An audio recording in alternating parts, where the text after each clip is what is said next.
أشهد أن لا إله إلا الله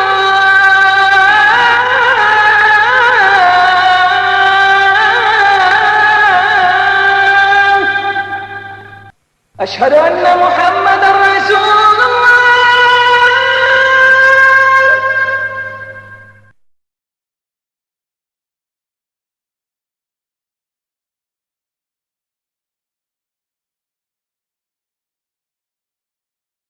بسم الله الرحمن الرحيم الحمد لله نحمده ونستعينه ونستغفره ونؤمن به ونتوكل عليه من يهده الله فلا مضل له ومن يضلله فلا هادي له ونشهد أن لا إله إلا الله وحده لا شريك له ونشهد أن محمدا عبده ورسوله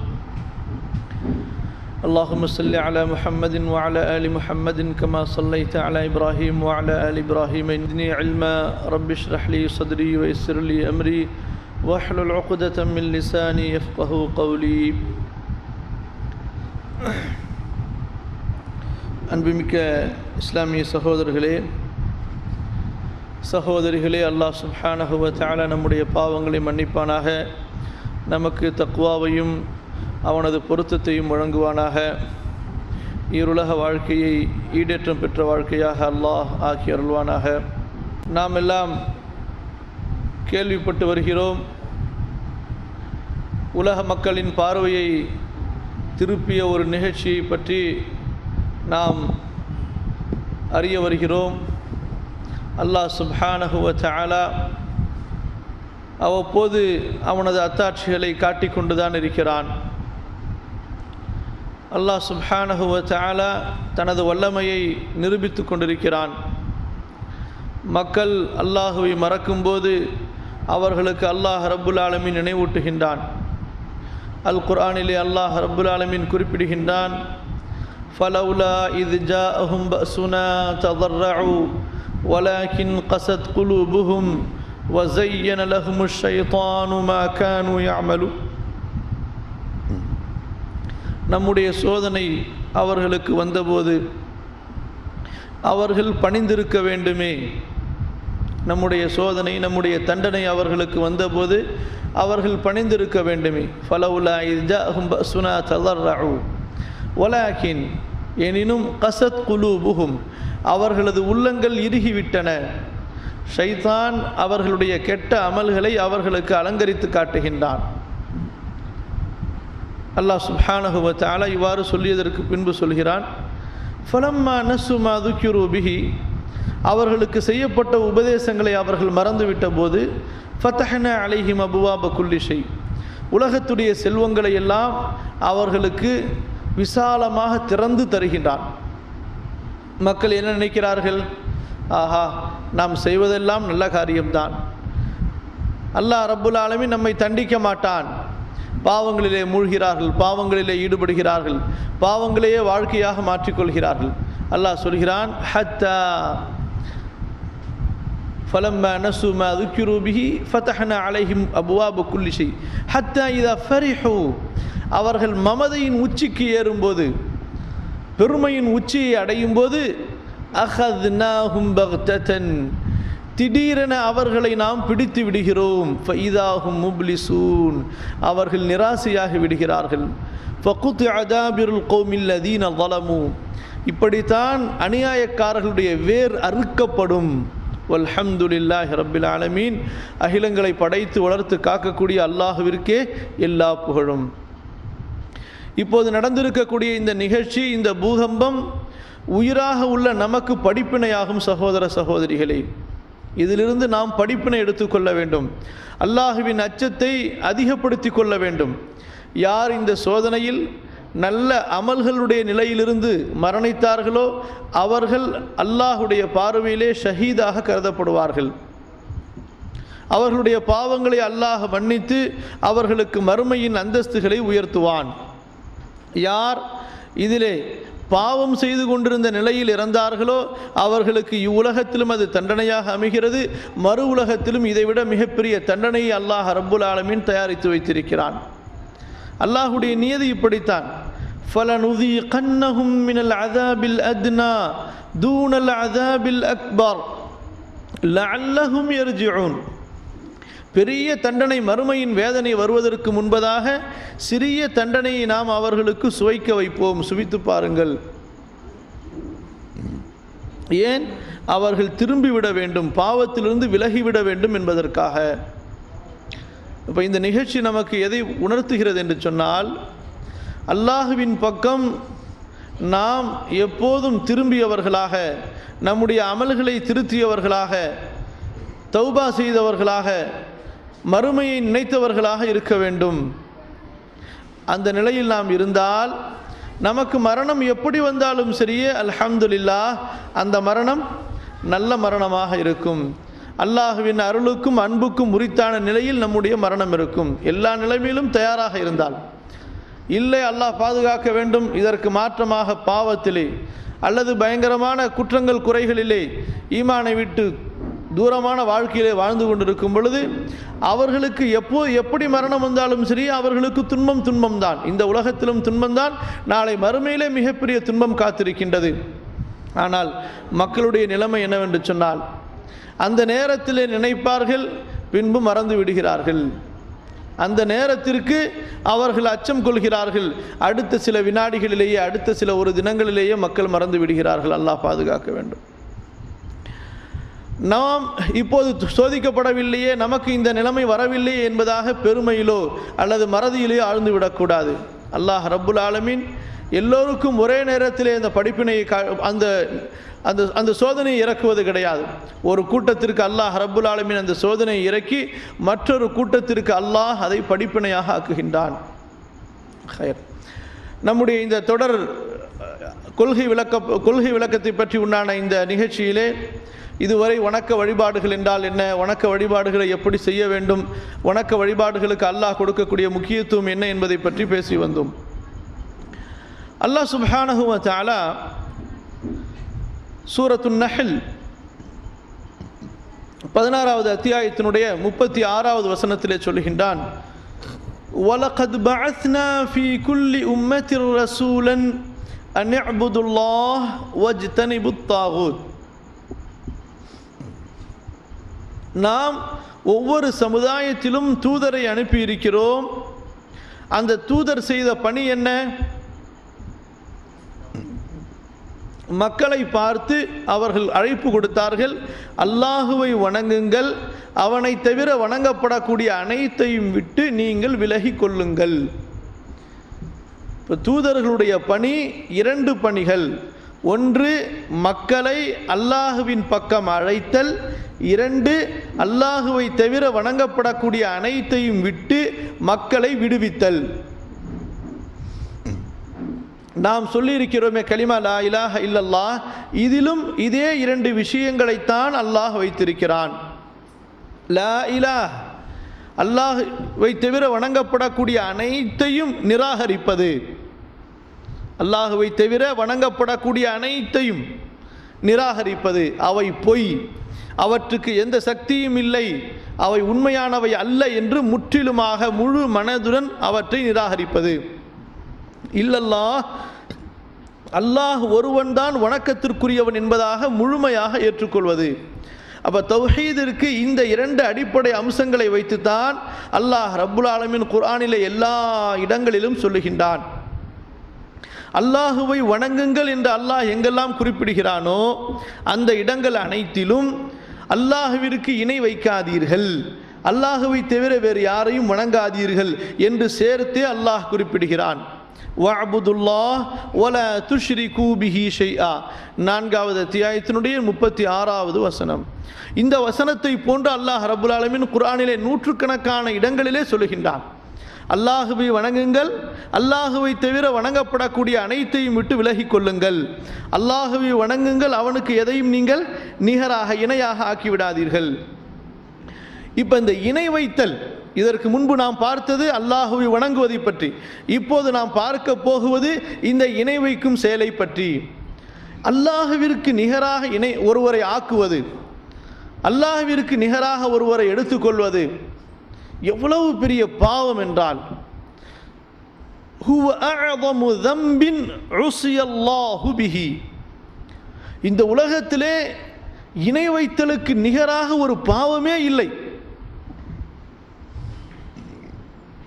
பாவங்களிலேயே மிகப்பெரிய பாவம் இந்த இணை வைக்கும் செயல்தான். அல்லாஹு தஆலா இந்த ஷிர்க்கை பற்றி குர்ஆனிலே சொல்லும் பொழுது பல இடங்களிலே நம்முடைய அந்த ஷிர்க்கினுடைய உருவத்தை, ஷிர்க்கினுடைய அந்த ஒட்டுமொத்த உருவத்தை மிக கோரமாக சித்தரித்து சொல்லுகின்றான். அதனுடைய விபரீதம், அது எவ்வளவு ஒரு மோசமான செயல், அதனுடைய பயம் மக்களுடைய உள்ளத்தில் எவ்வளவு ஆழமாக பதிய வேண்டும். சூரா லுக்மான் அலைஹிஸ்ஸலாம் அவர்கள் தங்களது மகனுக்கு உபதேசம் செய்கிறார்கள். அதனுடைய தொடரிலே அல்லாஹ் ரப்புல் ஆலமீன் இடையிலே இந்த வசனத்தை சொல்லுகின்றான். லுக்மான் கூறுகிறார்கள், மகனே, அல்லாஹ்விற்கு இணை வைக்காதே. ஏன்? இன்ன ஷிர்க லதுல்முன் அதீம், அல்லாஹ்விற்கு இணை வைப்பது மிக மகத்தான அநியாயமாகும், மிக பயங்கரமான அநியாயமாகும். அநீதியிலேயே மிகப்பெரிய அநீதி. படைத்த அல்லாஹ் நிகரற்றவன், அவனுக்கு நிகராக எதுவும் இல்லை, அவனுக்கு சமமாக எதுவும் இல்லை, அவனுக்கு ஒப்பாக எதுவும் இல்லை, யாருடைய தேவையற்றவன். அப்படிப்பட்ட அந்த இறைவனுக்கு இந்த பலவீனமான மனிதன் இணை வைப்பது என்பது பாவங்களிலேயே, அநியாயங்களிலே மிகப்பெரிய அநியாயமாகும். அதைத்தான் அல்லாஹ் சொல்கிறான், நிச்சயமாக இணை வைக்கும் செயல் மிகப்பெரிய அநியாயமாகும் என்று. சரி, இந்த அநியாயத்தை ஒருவர் செய்தால் அதற்கு அல்லாஹுடைய தண்டனை என்ன தெரியுமா? ஒருவர் இப்படிப்பட்ட அநியாயத்தில் ஈடுபட்டு விடுகிறார், பயங்கரமான இந்த பாவத்தில் சிக்கிக்கொள்கிறார். அல்லாஹ் அக்பர். அவர் தௌபா செய்யவில்லை என்றால், மன்னிப்பு அல்லாஹ்விடத்திலே கேட்கவில்லை என்றால், தன்னுடைய மரணத்திற்கு முன்பதாக அந்த இணை வைக்கும் செயலை விட்டு விலகவில்லை என்றால், அல்லாஹ் சுப்ஹானஹு வ தஆலா அவரை நிரந்தரமாக நரகத்தில் தங்க வைத்து விடுவான். நிரந்தரமாக நரகத்தில் அவரை தங்க வைத்து விடுவான். இந்த உலகத்தினுடைய எந்த சக்தியும் அவரை நரக வேதனையிலிருந்து பாதுகாக்க முடியாது. அவருடைய ஆட்சி, அதிகாரம், சொத்து, சுகம், அவருடைய உறவு முறைகள், அவருடைய குடும்பம், எதுவுமே அவரை பாதுகாக்க முடியாது. முஷ்ரிக்காக உள்ளவரை ஒரு நபியும் பாதுகாக்க முடியாது. அது நபியின் தகப்பனாக இருந்தாலும் சரி, சகோதரராக இருந்தாலும் சரி, மகனாக இருந்தாலும் சரி, நெருங்கிய உறவினராக இருந்தாலும் சரி. இப்ராஹீம் அலைஹிஸ்ஸலாத்து வஸ்ஸலாம் அல்லாஹ்விற்கு மிக நெருக்கமான நபியாக இருந்தும் இணை வைக்கும் தனது தகப்பனாரை அல்லாஹ்வின் வேதனையிலிருந்து பாதுகாத்து கொள்ள முடியாது. நூஹ் அலைஹிஸ்ஸலாத்து வஸ்ஸலாம் அல்லாஹ்விற்கு மிக நெருக்கமான உலுல் அஸ்ம், உறுதிமிக்க 5 நபிமார்களிலே ஒருவர்கள். அவர் தனது குழந்தையை நரக நெருப்பிலிருந்து பாதுகாக்க முடியாது. காரணம், அவர் முஷ்ரிக்காக இருந்ததால். நபி முஹம்மது ஸல்லல்லாஹு அலைஹி வஸல்லம் தங்களுடைய பெற்றோரையோ அல்லது தங்களுக்கு உதவி செய்த சாச்சாவையோ, தங்களுடைய பெரிய தந்தை அபூ தாலிபையோ நரக வேதனையிலிருந்து பாதுகாத்து கொள்ள முடியாது. காரணம், அவர்கள் ஷிர்க் செய்த நிலையில் இருந்ததால். அல்லாஹ் அக்பர். இப்போ அல்லாஹ் சுப்ஹானஹு வ தஆலா இணை வைக்கும் நிலையிலே யார் ஒருவர் இறந்து விடுகிறாரோ அவரை நிரந்தரமாக நரகத்திலே தங்க வைத்து விடுவான். சூரத்துல் பையினா 98வது அத்தியாயத்தினுடைய 6வது வசனத்தை பாருங்கள். இன்னல்லதீன கஃபரு மின் அஹ்லில் கிதாப் வல் முஷ்ரிகீன ஃபீ நாரி ஜஹன்னம காலிதீன ஃபீஹா உலாயிக ஹும் ஷர்ருல் பரியா. நிச்சயமாக யார் மறுத்து விட்டார்களோ, இதற்கு முன்பு வேதம் கொடுக்கப்பட்டவர்களில், கிதாப் கொடுக்கப்பட்டவர்களில், இன்னும் முஷ்ரிக்குகள், அல்லாஹ்விற்கு இணை வைப்பவர்கள், இவர்கள் ஜஹன்னமுடைய நெருப்பிலே நிரந்தரமாக இருப்பார்கள். இவர்கள்தான் படைப்பினங்களிலேயே மிக கெட்டவர்கள், மிக மோசமானவர்கள். அன்பு சகோதரர்களே, அப்ப யார் இந்த ஷிர்க்குடைய நிலையிலே மரணித்து விடுகிறாரோ அவர் தங்க வேண்டிய இடம் எங்கே? நிரந்தரமான நரகம்.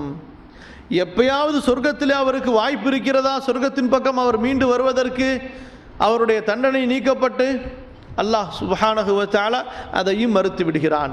நிரந்தரமாக நரகத்திலே தங்கி விடுவார்கள் என்றாலே அவர்கள் சொர்க்கம் போக மாட்டார்கள் என்பது விளங்கிவிடும்.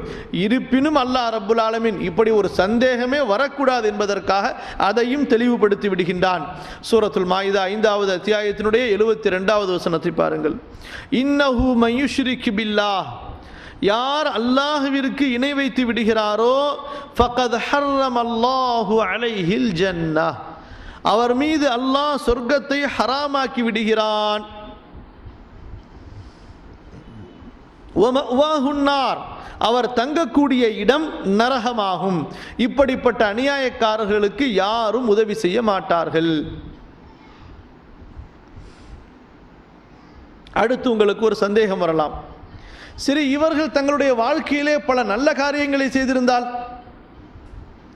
பள்ளிவாசல்கள் கட்டியிருக்கிறார்கள், பல ஏழை எளியவர்களுக்கு உதவி செய்திருக்கிறார்கள், அனாதைகளுக்கு உதவி செய்திருக்கிறார்கள்,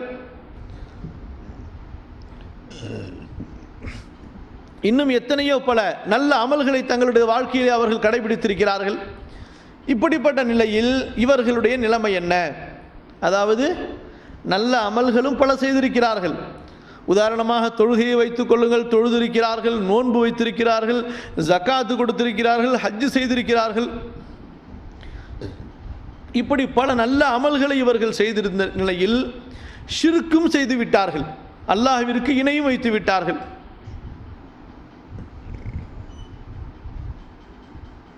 இன்று நம்மிலே பல மக்கள் முஸ்லிம் இஸ்லாம் என்ற போர்வையில் இருந்து கொண்டு செய்வதைப் போல பள்ளிக்கும் தொழுக வருவார்கள், வியாழக்கிழமை தர்காவிற்கு சென்று பூமாலை போட்டு போர்வை போர்த்தி ஊதுபத்தி கொளுத்தி அவுலியாவிடம் தங்களது நேர்ச்சையை கொடுத்துவிட்டு அங்கு துவாவும் செய்துவிட்டு வருவார்கள். இருக்கிறார்களா இல்லையா?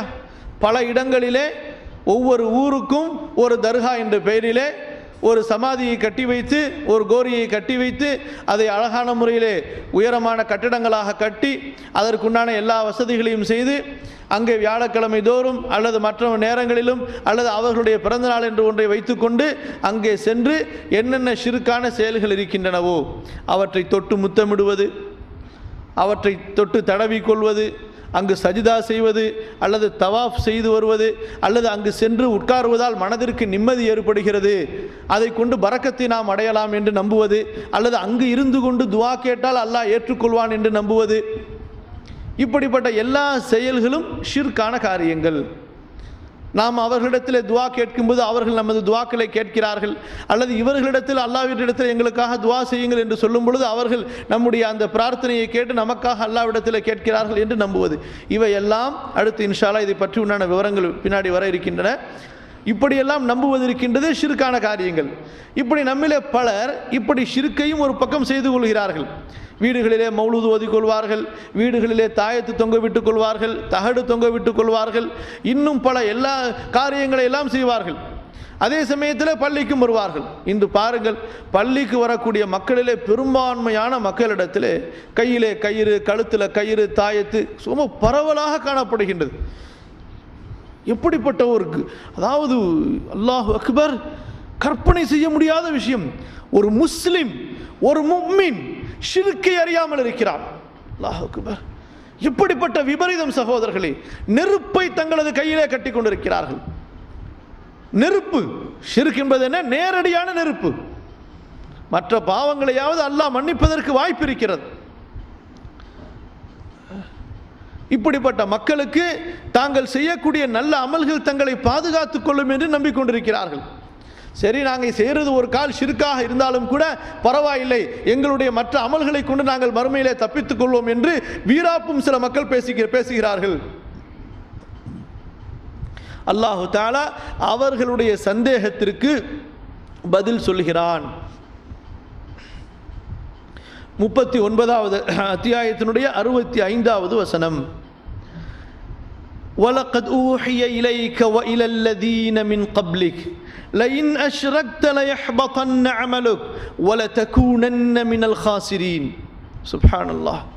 பாருங்கள், وَإِذَا كَانَ خِطَابُهُ لِرَسُولِ اللَّهِ صَلَّى اللَّهُ عَلَيْهِ وَسَلَّمَ هَكَذَا فَمَنْ دُونَهُ مِنَ النَّاسِ أَوْلَى إِذَا مَا وَقَعَ فِي شَيْءٍ مِنَ الشِّرْكِ وَمَنْ وَقَعَ فِيهِ أَوْ كَانَ عَلَيْهِ حَلَّ دَمُهُ وَمَالُهُ وَلَمْ يُصَلَّ عَلَيْهِ وَمَا تَرَكَهُ بَعْدَ مَوْتِهِ فَيْءٌ إِنْ كَانَ مُرْتَدًّا وَلَا يَرِثُهُ أَقَارِبُهُ مِنَ الْمُسْلِمِينَ.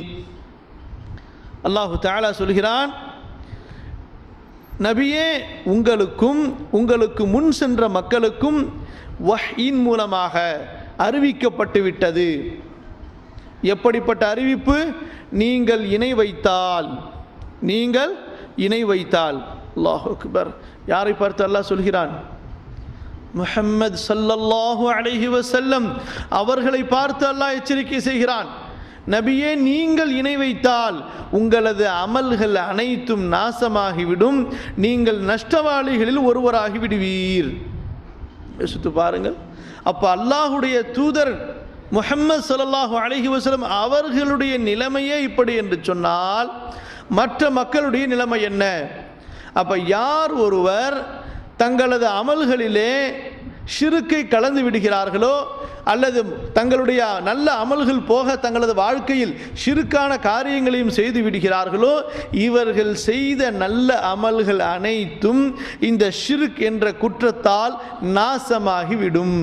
நாளை மறுமையிலே இவர்கள் இந்த நல்ல அமல்களை கொண்டு அல்லாஹ்விடத்திலே தங்களுடைய ஈடேற்றத்தை பெற முடியாது, சொர்க்கத்திற்கு செல்ல முடியாது.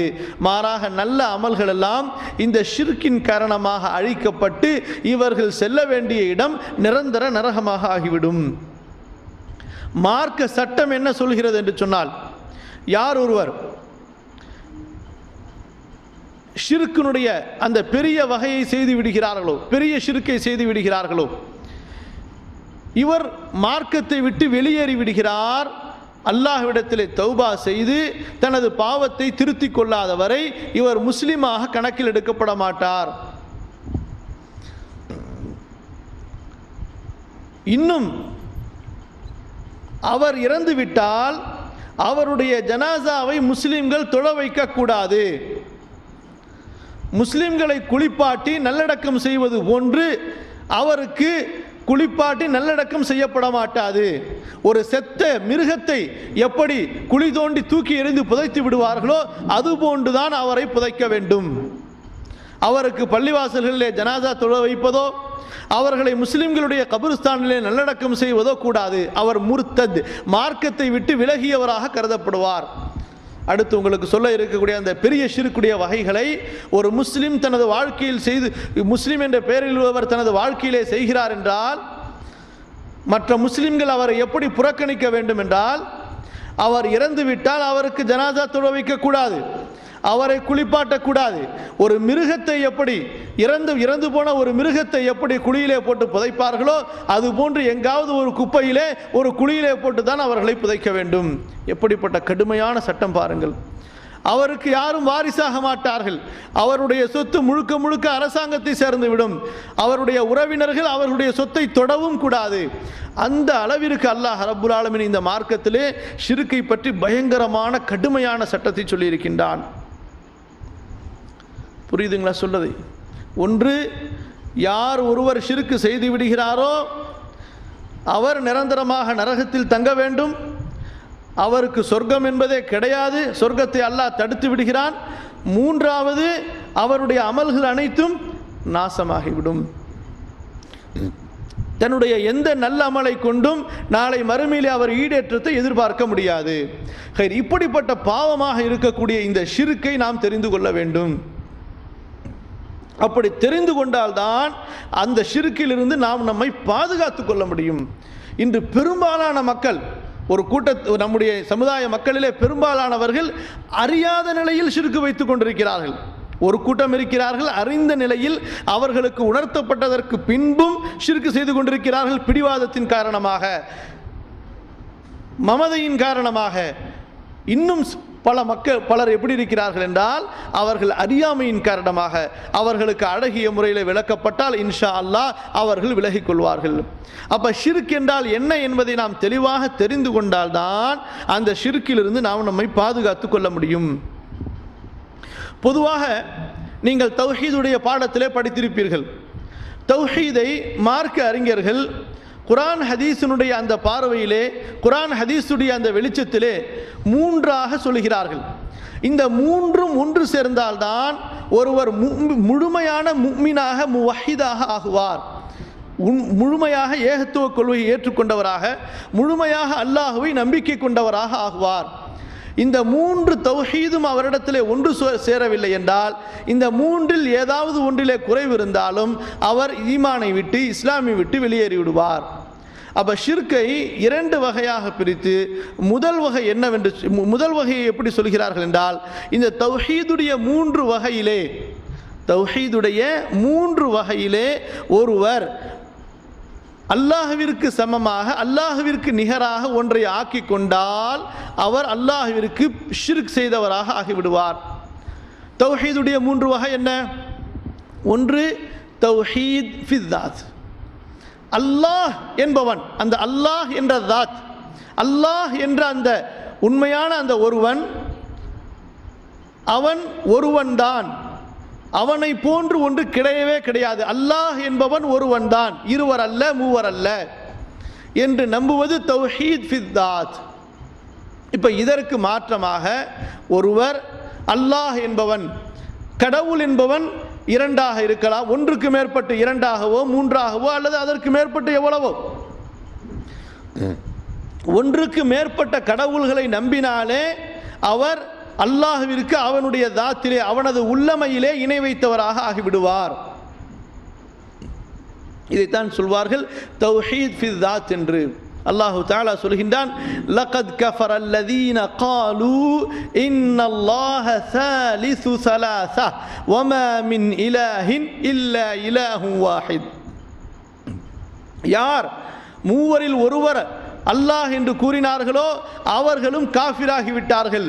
அதாவது மொத்தம் மூன்று கடவுள்கள், அந்த அதில் ஒன்றுதான் அல்லாஹ் என்று யார் கூறினார்களோ அவர்கள் காஃபிராகி விட்டார்கள். அப்போ அல்லாஹ் என்பவன் யார்?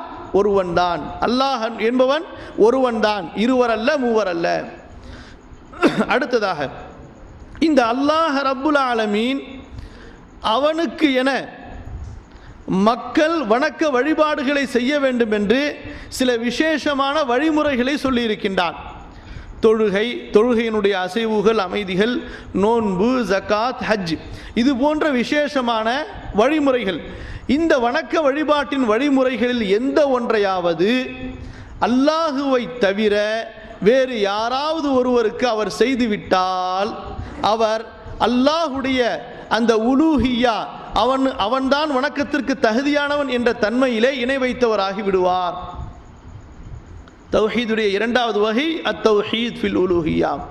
அல்லாஹ் ஒருவன் தான் வணக்கத்திற்குரியவன். வணக்க வழிபாடுகளுடைய அனைத்து அமைப்புகளுக்கும் அனைத்து செயல்களுக்கும் அல்லாஹுவே முழுமையான தகுதி உடையவன் என்று நம்புவது தௌஹீத் ஃபில் உலூஹியா.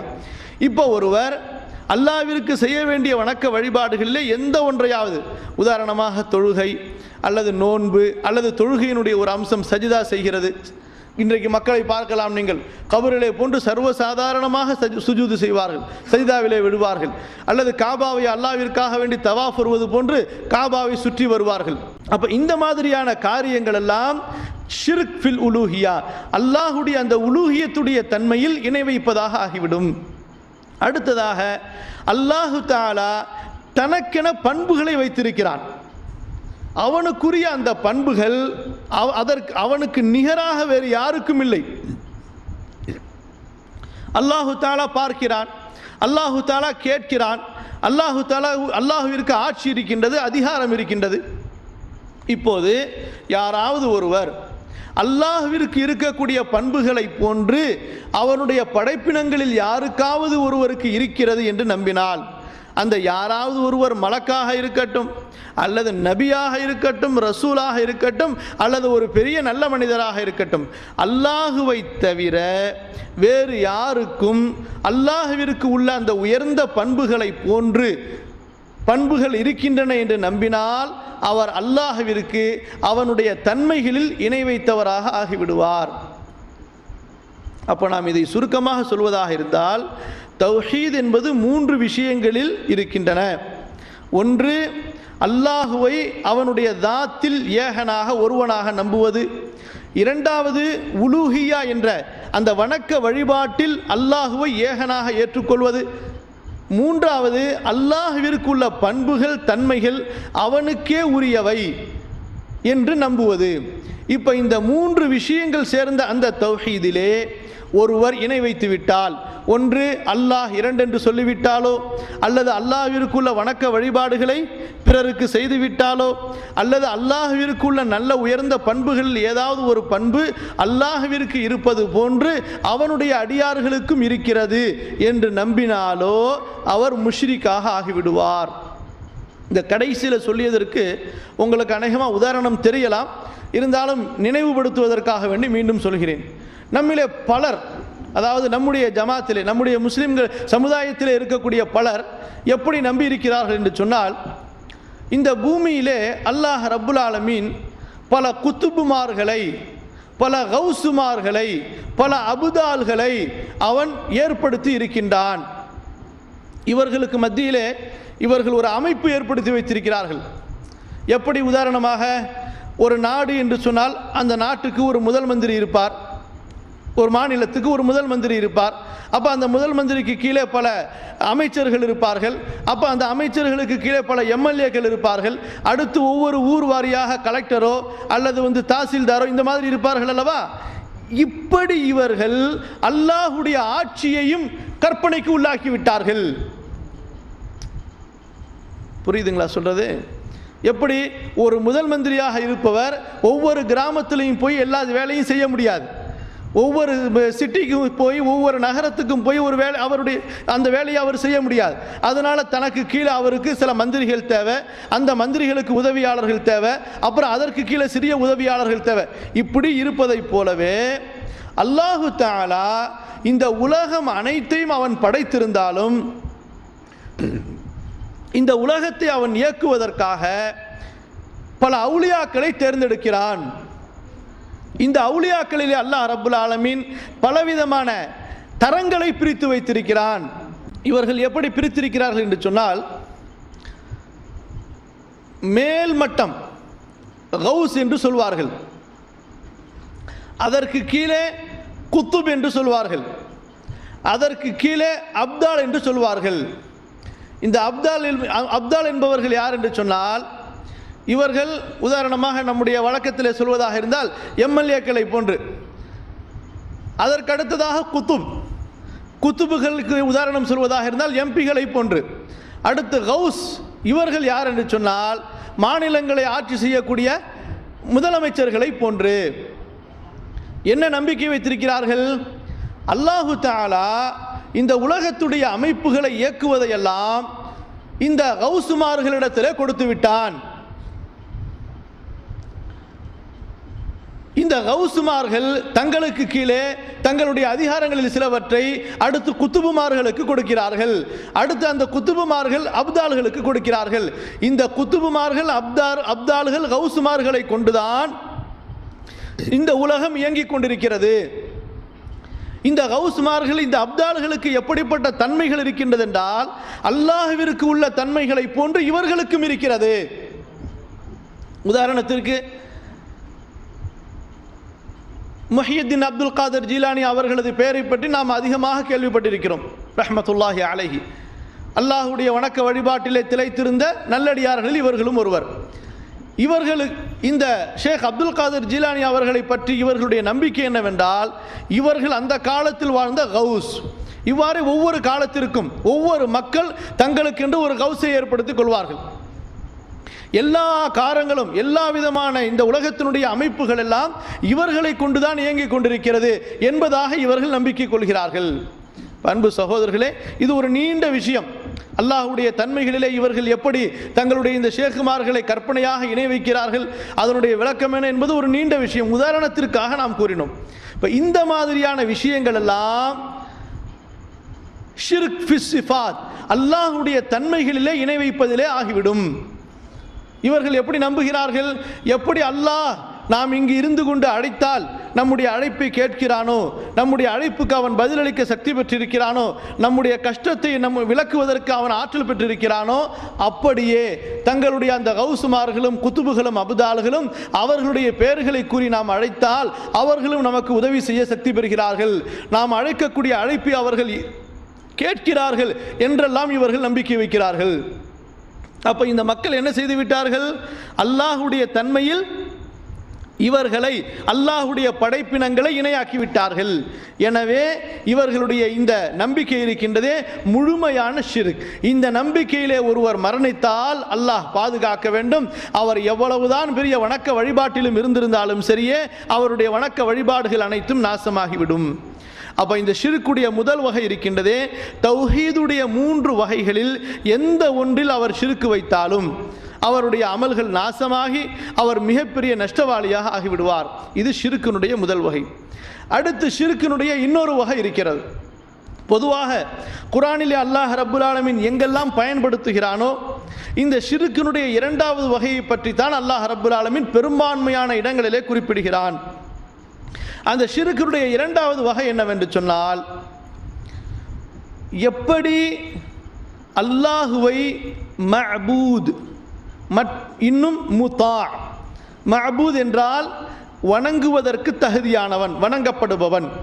முத்தா என்றால் கீழ்வடிவதற்கு தகுதியானவன், கட்டுப்படுவதற்கு தகுதியானவன். அப்போ அல்லாஹுவை நாம் எப்படி ஏற்றுக்கொள்கிறோம்? மஅபூதாகவும் ஏற்றுக்கொள்கிறோம், முத்தா ஆகவும் ஏற்றுக்கொள்கிறோம். மஅபூத் என்று சொன்னால் வணங்குவதற்கு தகுதியானவன், முத்தா என்று சொன்னால் அவனுடைய கட்டளைக்கு நாம் பணிந்தாக வேண்டும். அவன் ஹலால் என்று சொன்னால் ஹலால், அவன் ஹராம் என்று சொன்னால் ஹராம். இப்போ இந்த இபாதா தா இரண்டு விஷயம். அல்லாஹு தஆலா மஅபூதாகவும் இருக்கின்றான், முத்தா ஆகவும் இருக்கின்றான். மஅபூத் என்று சொன்னால் நம்முடைய வணக்க வழிபாடுகள் அனைத்தையும் அவனுக்கே உரியதாக ஆக்குவதற்கு அவனே தகுதியானவன், வணங்கப்படுவதற்கு தகுதியானவன். முத்தா என்று சொன்னால் கீழ்ப்படிவதற்கு தகுதியானவன். அவன் கட்டளையிட்டால் அதை நாம் ஏற்று நடக்க வேண்டும், அவன் ஒன்றை நமக்கு தடுத்தால் அதை விட்டு நாம் விலகி கொள்ள வேண்டும். இதான் மஅபூத் முத்தா.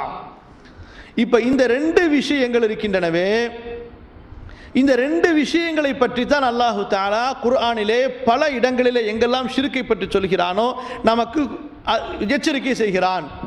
எப்படி? மக்களிலே பலர் அல்லாஹுவை வணங்குவது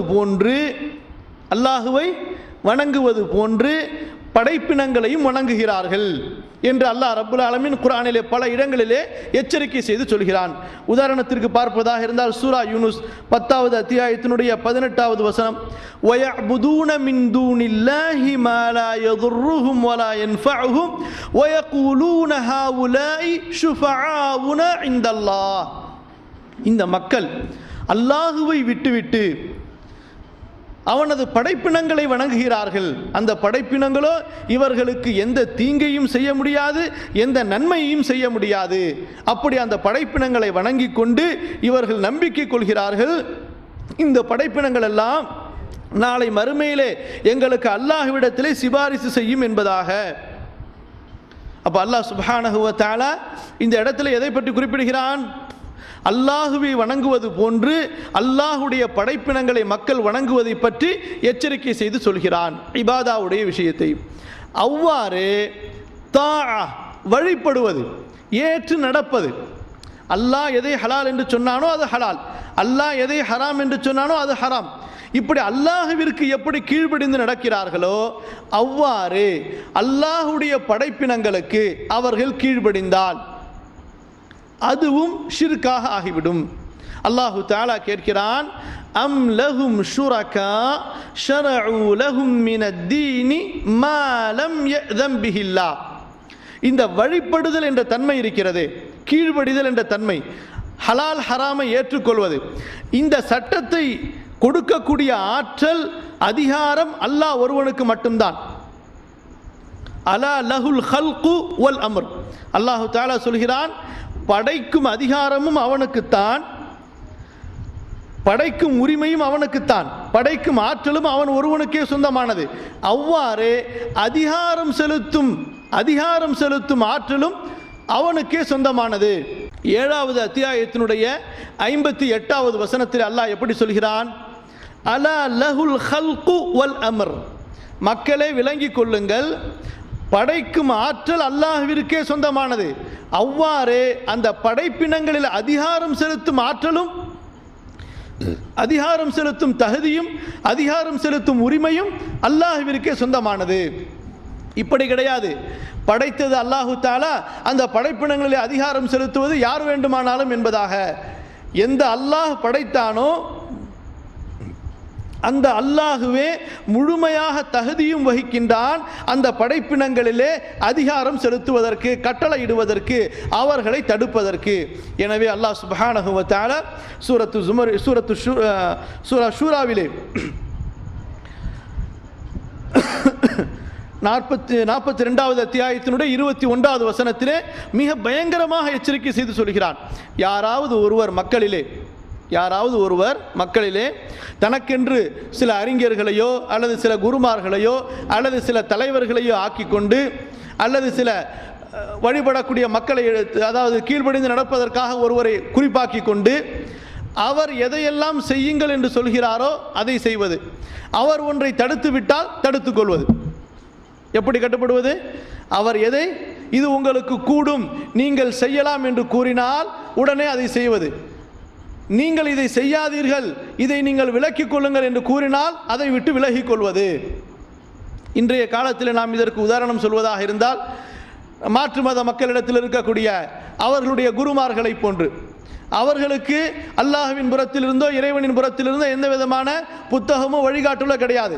அவர்களுடைய குருமார்கள் என்ன சொல்கிறார்களோ அதுதான் அவர்களுக்கு வேதமாக இருக்கும். அவ்வாறே இன்று முஸ்லிம்கள் என்று தங்களை சொல்லிக் கொள்ளக்கூடிய இந்த ஷியா பிரிவினரும் இப்படித்தான். அவர்களுக்கு அல்லாஹ்வினுடைய கட்டளையோ நபியினுடைய கட்டளையோ இதுவெல்லாம் முக்கியமல்ல. அல்லாஹ் ஹலாலாக்கியது ஹராமாக்கியது இதை பற்றியெல்லாம் அவர்கள் சிந்திக்க மாட்டார்கள்.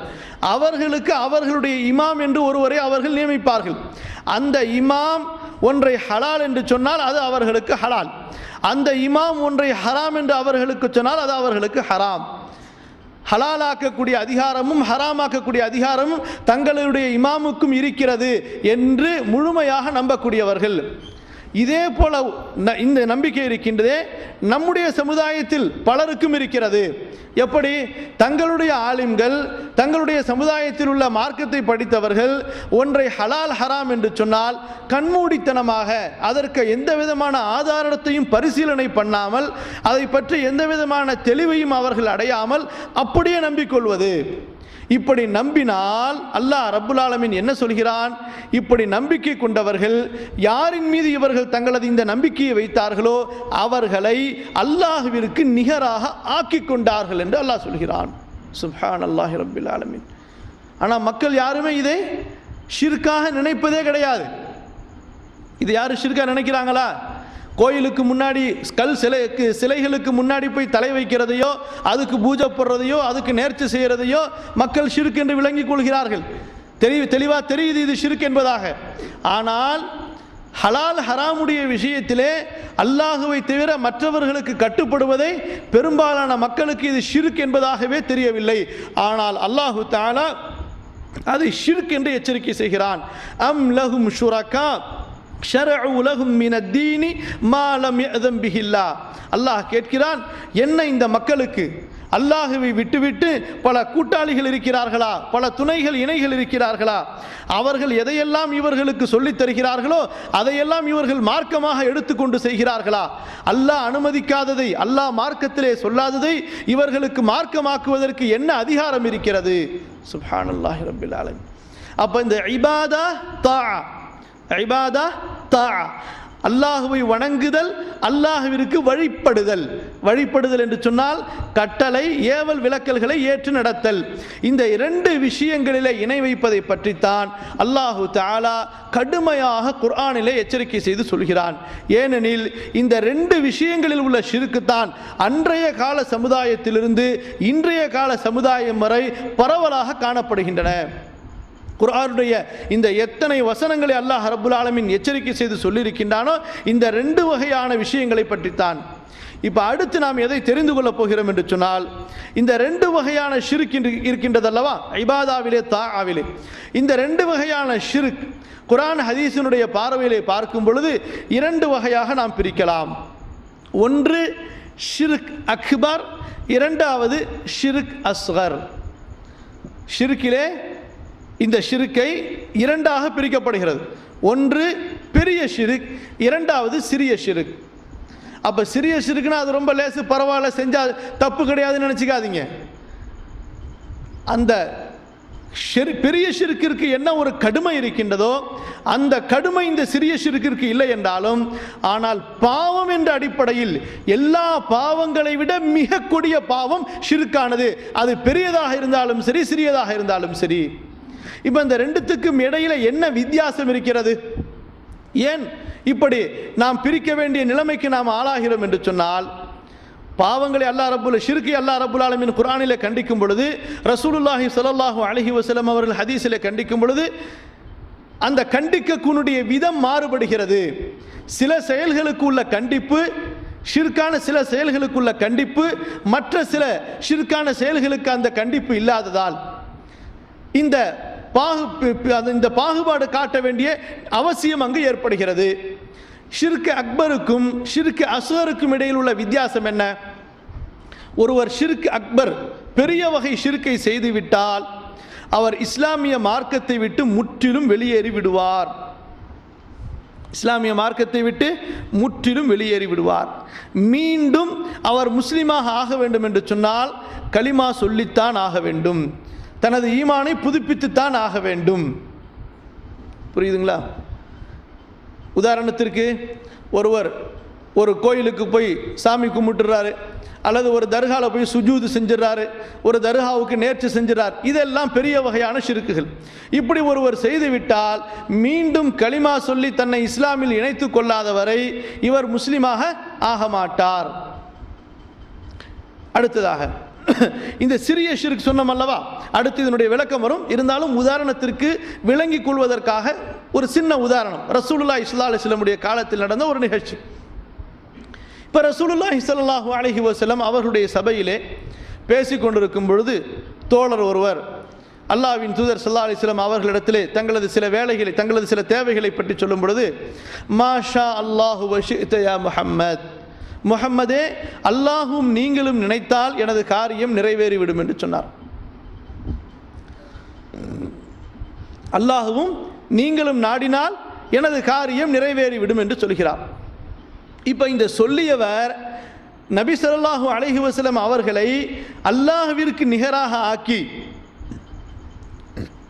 அல்லாஹ்விற்கு சமமாக ஆக்கி அந்த எண்ணத்தில் இவர் சொல்லவில்லை.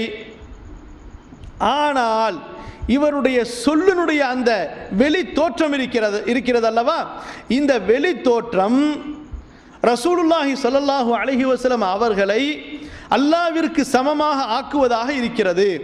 எனவே தான் ரசூலுல்லாஹி ஸல்லல்லாஹு அலைஹி வஸல்லம் அவர்கள் அந்த தோழரை கண்டிக்கும் விதமாக சொன்னார்கள், அஜஅல்தனி லில்லாஹி நித்தா, நீ என்னை அல்லாஹ்விற்கு நிகராக ஆக்கிவிட்டாயா, அல்லாஹ்விற்கு சமமாக என்னை மதித்து விட்டாயா என்று எச்சரிக்கை செய்கிறார்கள்.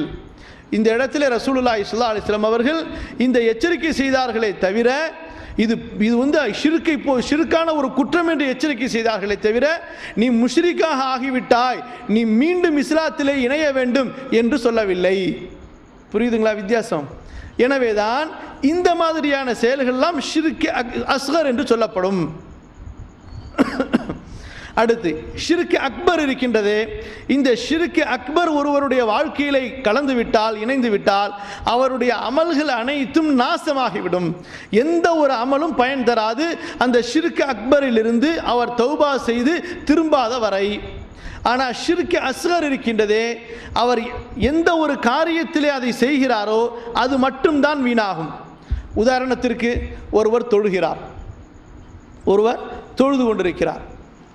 தொழுகையிலே தக்பீர் கட்டும்போது என்னவோ அல்லாஹ்விற்காக வேண்டி தொழுகிறேன் என்று அந்த எண்ணத்திலே தக்பீர் கட்டினார். அடுத்து தொழுகை அப்படியே நீண்டு கொண்டிருக்கும் பொழுது யாராவது ஒருவர் அந்த பக்கமாக செல்வதை பார்த்துவிட்டு அவர் தன்னை பார்த்து மிகப்பெரிய ஒரு நல்ல தொழுகையாளியாக இருக்கிறோமே நாம் என்று அவர் எண்ண வேண்டும் என்பதாக மனதிலே அவருக்கு எண்ணம் ஏற்பட்டு விடுகிறது. அல்லது தான தர்மங்கள் செய்கிறார், நல்ல எண்ணங்களில் தான் தான தர்மம் செய்து கொண்டிருந்தார். அந்த நேரத்தில் இவரை யாராவது பார்த்து விட்டால், ஆஹா இவர் நம்மளை பார்த்து இப்படி நினைச்சா எப்படி இருக்கும், நம்ம பெரிய தர்மகத்தாவாக இருக்கிறோமே, நம்ம பெரிய ஒரு கொடைவரலாக இருக்கிறோமே என்று இவர் நம்மை புகழ்ந்தால் எப்படி இருக்கும் என்பதாக புகழ்கிறார். இப்படி ஒவ்வொரு விஷயத்திலும் அப்படியே நீங்கள் கணக்கிட்டு கொண்டே போகலாம். இப்போ இந்த எண்ணம் இருக்கிறதே, இந்த எண்ணத்தையும் ரசூலுல்லாஹி ஸல்லல்லாஹு அலைஹி வஸல்லம் அவர்கள் ஷிர்க் என்பதாகவே சொல்கிறார்கள். ரசூலுல்லாஹி ஸல்லல்லாஹு அலைஹி வஸல்லம் அவர்கள் சொல்கிறார்கள், அக்வஃபு மா அகாஃபு அலைக்கும் அஷ்ஷிர்கல் அஸ்கர். எனது தோழர்களே, உங்கள் விஷயத்தில் நான் உங்களின் மீது மிக அதிகமாக பயப்படுவது இந்த சிறிய வகையான ஷிர்க்கைத்தான். அப்போ சஹாபாக்கள் கேட்கிறார்கள், அல்லாஹ்வின் தூதர் ஸல்லல்லாஹு அலைஹி வஸல்லம் அவர்களே, என்ன சொல்கிறீர்கள்? சிறிய வகையான ஷிர்கா? அது என்ன சிறிய வகையான ஷிர்க்? ஏன் இதை ரசூலுல்லாஹி ஸல்லல்லாஹு அலைஹி வஸல்லம் ஷிர்க் அஸ்கர் என்று சொல்கிறார்கள்? சில இடங்களில் ஷிர்க் ஹஃபி, மறைவான ஷிர்க் என்பதாகவும் சொல்கிறார்கள். அப்போ பெரிய வகையான ஷிர்க்கை எல்லாரும் ஈஸியாக தெரிந்து கொள்ளலாம், ஆனால் இதை தெரிந்து கொள்வது ரொம்ப குறைவு.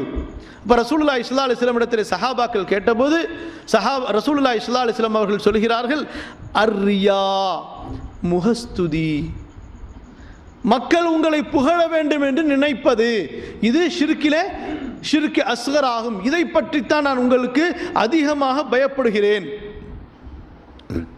இந்த வகையான ஷிர்க்கை பற்றி ரசூலுல்லாஹி ஸல்லல்லாஹு அலைஹி வஸல்லம் எவ்வளவு ஆழமாக எச்சரிக்கை செய்திருக்கிறார்கள் தெரியுமா?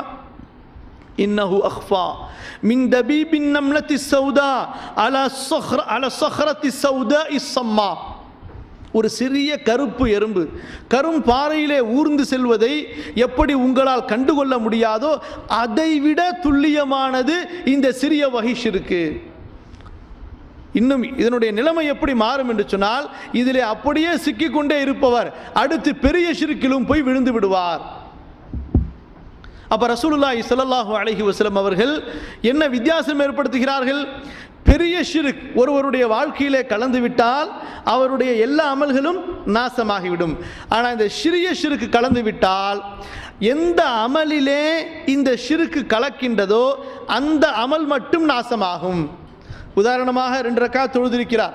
முதல் 2 ரக்காத் தொழுகும் பொழுது அல்லாஹ்விற்காக வேண்டித்தான் தொழுதார், அதில் எந்த விதமான மன ஊசலாட்டமும் இல்லை. இரண்டாவது 2 ரக்காத் எழுந்து தொழுகும் பொழுது யாராவது இவரை பார்த்திருந்தால் இவருக்கு இந்த எண்ணம் ஏற்படுகிறது, ஆஹா இவர் நம்மளை பார்த்திருக்கிறாரு, நம்மளை பற்றி 4 பேர்கிட்ட நல்லபடியாக சொல்லுவார். இந்த மாதிரி எண்ணம் இந்த 2வது 2 ரக்காத்தில் ஏற்பட்டால் இப்பொழுது வீணாகக்கூடிய அமல் எது மட்டும்தான் வீணாகும்?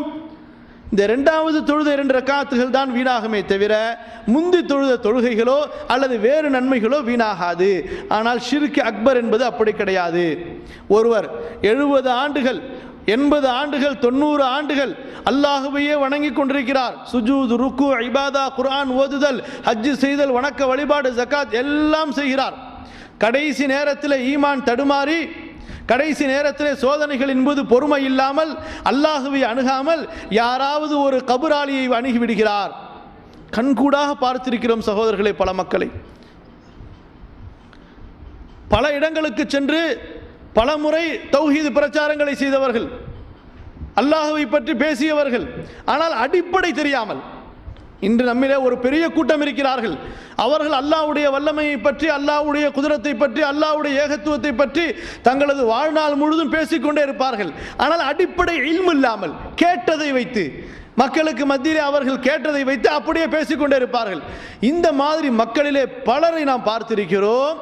எப்பொழுது அவர்களுக்கு சில சோதனைகள் ஏற்படுகிறதோ அந்த சோதனைகளில் அல்லாஹ் என்னென்ன கட்டளைகளை கொடுத்திருக்கிறானோ அந்த கட்டளைகளை கடைபிடிக்காமல் யாராவது ஒருவருடைய வழிகாட்டலின்படி எங்கேயாவது ஒரு கபரிலே சென்று இஅ்திகாஃப் இருக்கிறார்கள்.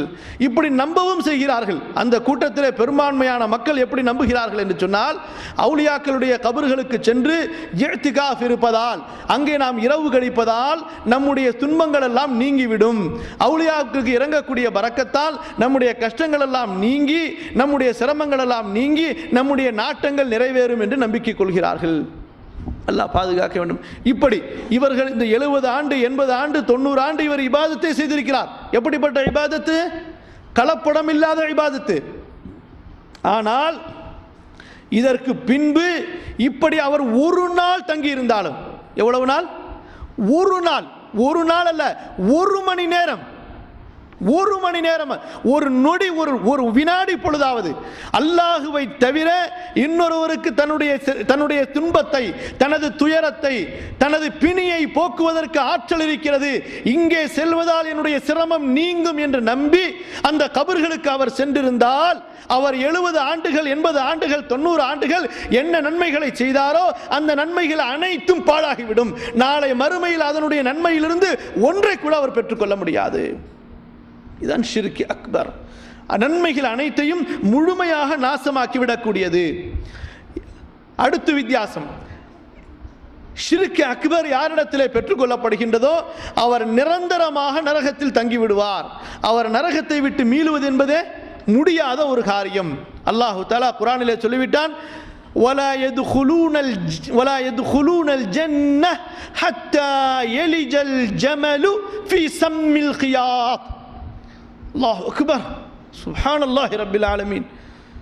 ஊசியின் முனைக்குள்ளாரே, ஊசியின் முனையிலே ஒட்டகம் செல்ல முடியுமா? இந்த முஷ்ரிக்குகள் சொர்க்கம் செல்ல மாட்டார்கள். நரகத்திலிருந்து இவர்கள் வெளியேற முடியாது. சொர்க்கம் இவர்களுக்கு ஹராம். அல்லாஹ் சொல்கிறான், எதுவரை ஒட்டகம் ஊசி முனைக்குள்ளாரே செல்ல முடியாதோ அப்படியே இவர்கள் சொர்க்கத்திற்குள் செல்ல முடியாது என்று அல்லாஹ் சொல்கிறான். அப்ப யார் ஒருவர் தங்களது அமல்களிலே ஷிர்க் அக்பரை கலந்து விடுகிறாரோ அவர்கள் நிரந்தரமாக நரகத்தில் தங்க வேண்டியது, சொர்க்கத்திற்கு அவர்கள் செல்லவே முடியாது. ஆனால் இந்த ஷிர்க் அஸ்கர் இருக்கின்றதே, இதை பற்றி மார்க்க அறிஞர்கள் 2 விதமான கருத்தை சொல்கிறார்கள். ஒன்று என்ன, இவர்களுக்கும் நரகத்திலே தண்டனை இருக்கிறது, ஆனால் மன்னிப்பு வழங்கப்படும், நிச்சயமாக தண்டனை என்பது உண்டு என்று சொல்கிறார்கள். ஆனால் சில மார்க்க அறிஞர்கள் ஷிர்க் அஸ்கரை பெரும்பாவங்களிலே கணக்கெடுத்து, பெரும்பாவங்களை பொறுத்தவரை அல்லாஹ்விடத்திலே 2 விதமான நியதிகள் இருக்கின்றன. ஒன்று, அல்லாஹ் நாடினால் அவர்களை சில காலம் நரகத்திலே தங்க வைத்து அவர்களுக்கு அந்த சுத்தத்தை கொடுத்து பின்பு நரகத்திலிருந்து வெளியேற்றி சொர்க்கத்திற்கு அனுப்புவான். இல்லை என்று சொன்னால் அவர்களுடைய வேறு ஏதாவது சில நன்மைகளால் அவர்களுடைய அந்த சிறிய ஷிர்க்கையும் மன்னித்து அவர்களை அல்லாஹ் ரப்புல் ஆலமீன் சொர்க்கத்திற்கு அனுப்புவான். ஆனால் அதிகமான மார்க்க அறிஞர்களுடைய கருத்து என்னவென்று சொன்னால் முன்னாடி கூறிய கருத்து தான். அதாவது யார் ஒருவர் இந்த சிறிய ஷிர்க் செய்தாரோ அவரும் நிச்சயமாக நரகத்திலே தண்டனை அனுபவித்துத்தான் ஆக வேண்டும். காரணம் என்னவென்றால் ரசூலுல்லாஹி ஸல்லல்லாஹு அலைஹி வஸல்லம் எங்கெல்லாம் சிறிய ஷிர்க்கை பற்றி சொல்லி இருக்கிறார்களோ அந்த எல்லா இடங்களிலும் அல்லாஹ்வுடைய தண்டனையும் சேர்த்தே சொல்லி இருக்கிறார்கள். உதாரணத்திற்கு நாளை ஹதீஸ் குத்ஸிலே வருகின்றது. அல்லாஹ் சுப்ஹானஹு வ தஆலா சொல்கிறான், ரசூலுல்லாஹி ஸல்லல்லாஹு அலைஹி வஸல்லம் எடுத்து சொல்கிறார்கள், அன அக்ன ஷுரகாய் அனி ஷிர்க், நான் யாருடைய தேவையுமற்றவன், யாருடைய இணையுமற்றவன், எனக்கு யாருடைய கூட்டும் தேவையில்லை. யார் மன் அமில அமலன் அஷ்ரக மஇ கைரி, யார் ஒருவர் ஒரு அமலை செய்து அதில் என் அல்லாத இன்னொருவரையும் சேர்த்து விட்டாரோ அவரை நான் அவரது அமலுடன் விட்டு விடுவேன், அவருக்கு நான் கை கொடுக்க மாட்டேன் என்று அல்லாஹ் எச்சரிக்கை செய்கிறான். இப்போது கூறப்பட்ட ஹதீஸ், உங்களிலே நான் அதிகமாக பயப்படுவது இந்த சிறிய ஷிர்க்கை தான். அடுத்த ரசூலுல்லாஹி ஸல்லல்லாஹு அலைஹி வஸல்லம் நாளை மஹ்ஷருடைய மைதானத்திலே நடக்கக்கூடிய மிக முக்கியமான ஒரு நிகழ்ச்சியை சுட்டிக்காட்டி சொல்கிறார்கள். 3 நபர்களை அல்லாஹ் எழுப்பி 3 நபர்களுக்கு அல்லாஹ் கொடுத்த நேமத்துகளை அல்லாஹ் அறிமுகப்படுத்தி, இன்னென்ன நேமத்துகளை உங்களுக்கு நான் கொடுத்தேனே, கல்வியை உங்களுக்கு கொடுத்தேன், செல்வத்தை உங்களுக்கு கொடுத்தேன், வீரத்தையும் தைரியத்தையும் துணிவையும் உங்களுக்கு கொடுத்தேனே என்று அறிமுகப்படுத்தி, நீங்கள் இதற்காக என்ன செய்தீர்கள் என்ற அந்த 3 நபர்களிடத்தில் அல்லாஹ் கேட்கும் பொழுது ஒருவர் சொல்வார் மார்க்கத்தை பரப்பினேன், ஒருவர் சொல்வார் அள்ளி அள்ளி தர்மம் செய்தேன், ஒருவர் சொல்வார் எனது உயிரையே மாய்த்து கொண்டேன் என்பதாக. அல்லாஹ் சொல்வான், உங்களுக்காக வேண்டி நீங்கள் இவற்றை செய்தீர்கள், உங்களை பற்றி பெரிதாக பேச வேண்டும் என்பதாக, எனக்காக செய்யவில்லை என்பதாக அவரை நரகத்திலே முகம் குப்புற தள்ளப்படும். அல்லாஹ் பாதுகாக்க வேண்டும். அன்பு சகோதரர்களே, ஆக ஷிர்க் என்பது அது எந்த வகையை சேர்ந்ததாக இருந்தாலும் சரியே மிக பயங்கரமானது, மிக கொடியது. அல்லாஹ் ரப்புல் ஆலமீனும் அவனுடைய தூதர் ஸல்லல்லாஹு அலைஹி வஸல்லம் அவர்களும் கடுமையாக இந்த ஷிர்க்கை எச்சரிக்கை செய்கிறார்கள்.